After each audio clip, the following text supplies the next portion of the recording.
3, 2, 1. Assalamualaikum warahmatullahi wabarakatuh. Perkenalkan, saya Hayatun Nasihah dari kelompok 8. Di dalam video kali ini saya akan menjelaskan tentang desain metode bercerita dalam pembelajaran pendidikan agama Islam. Nah, sebenarnya apa sih metode bercerita itu? Metode bercerita itu secara etimologi berasal dari bahasa Arab, yaitu qasas, yang artinya menceritakan, menelusuri dan mengikuti jejak. Di dalam Al-Quran, lafaz qasas mempunyai makna yaitu kisah atau cerita. Sedangkan dari segi istilah, menurut Gordon dan Brown, seperti dikutip, Kotib Satibi Hidayat merupakan cara untuk meneruskan warisan budaya dari satu generasi ke generasi berikutnya. Nah, sekarang apa sih tujuan dari metode bercerita itu?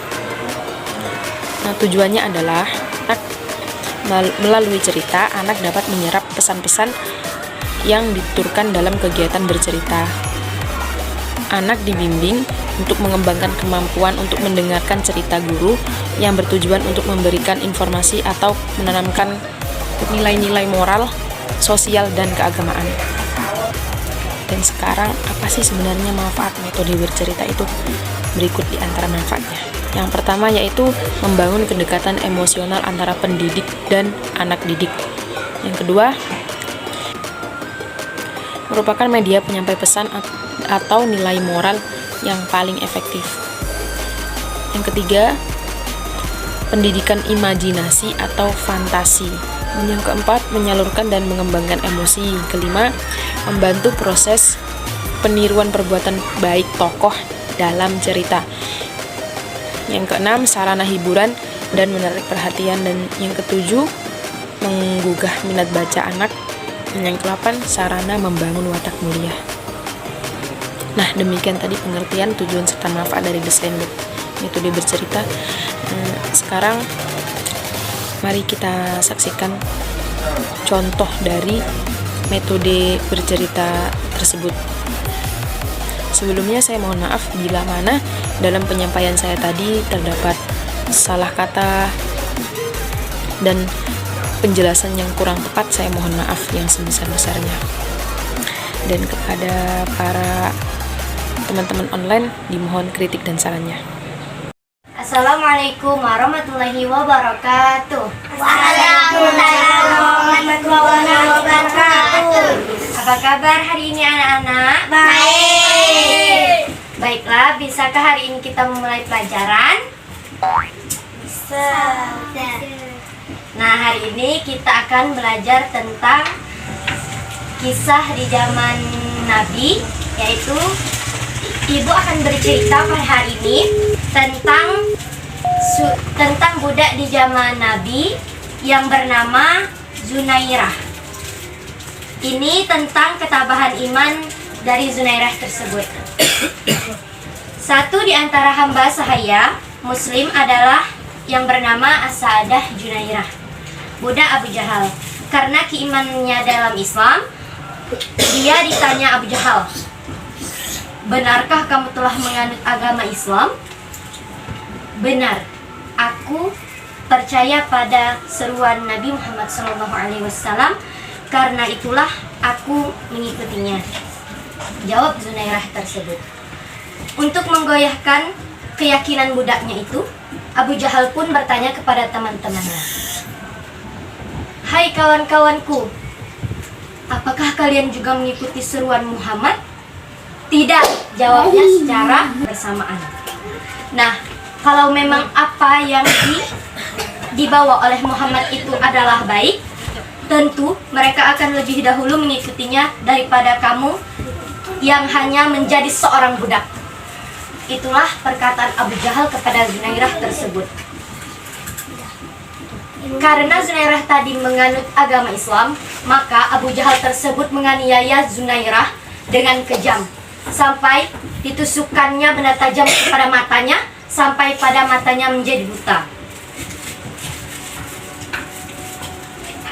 Yang setelah keadaan Zunairah buta itu, Abu Jahal pun berkata, "Matamu buta itu akibat kamu menganut agama Islam.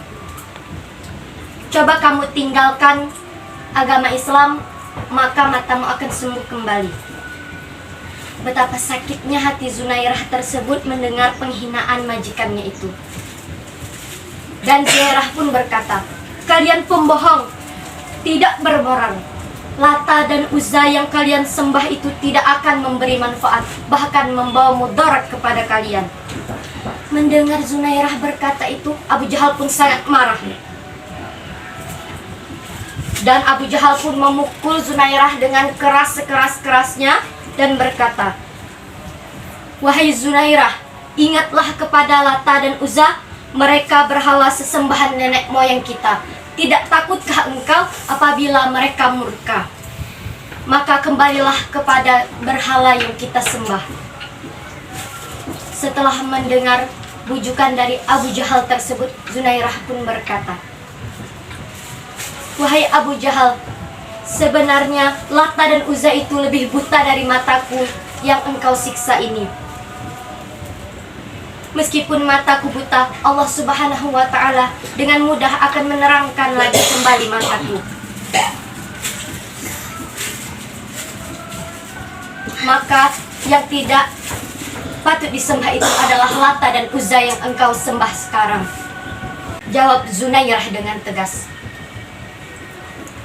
Selanjutnya, keesokan harinya, berkat kekuasaan Allah Subhanahu wa Ta'ala, maka sehatlah mata Zunairah tersebut, dan Zunairah tersebut pun bisa melihat dengan normal kembali. Abu Jahal pun heran melihat Zunairah tersebut sehat, yang semula ditusukannya benda tajam kepada matanya sehingga buta menjadi sembuh kembali dan bisa melihat, serta badannya yang luka-luka menjadi bersih tanpa sedikit pun cacat. Tetapi Abu Jahal tetaplah pada kekafirannya, walaupun dia melihat bahwa keimanan kepada Allah itu nyata adanya. Dan setelah itu, Abu Bakar pun menebus Zunairah kepada Abu Jahal, sehingga Zunairah yang menjadi budak terlepas dari perbudakannya itu dan menjadi manusia yang merdeka. Nah, inilah kisah ibu pada hari ini. Nah, kisah yang ibu ceritakan pada hari ini semoga bisa kita amalkan dalam kehidupan sehari-hari. Kesimpulannya, keimanan dan keyakinan kita kepada Allah itu harus kita tanamkan sejak dini hingga sampai kita menjadi orang dewasa, sehingga kita selalu beriman dan bertakwa kepada Allah dengan keyakinan kita, supaya kita menjadi muslim yang soleh dan solehah. Semoga kita selalu dipermudahkan dalam Allah untuk dalam kehidupan, meraih kehidupan dunia maupun di akhirat.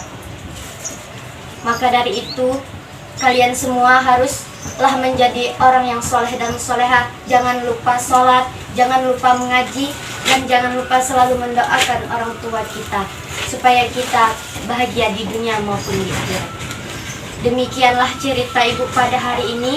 Semoga kita semua mendapat berkah dalam pembelajaran kita pada hari ini. Semoga anak-anak ibu semua bisa mengamalkan ilmu yang telah kita dapatkan pada pembelajaran hari ini. Demikianlah pertemuan pembelajaran kita pada hari ini. Semoga di lain waktu kita bisa bertemu lagi. Ibu ucapkan terima kasih atas perhatiannya. Mohon maaf atas segala kehilafan. Ibu akhiri dengan wabillahi taufiq wal hidayah. Wassalamualaikum warahmatullahi wabarakatuh. Waalaikumsalam warahmatullahi wabarakatuh.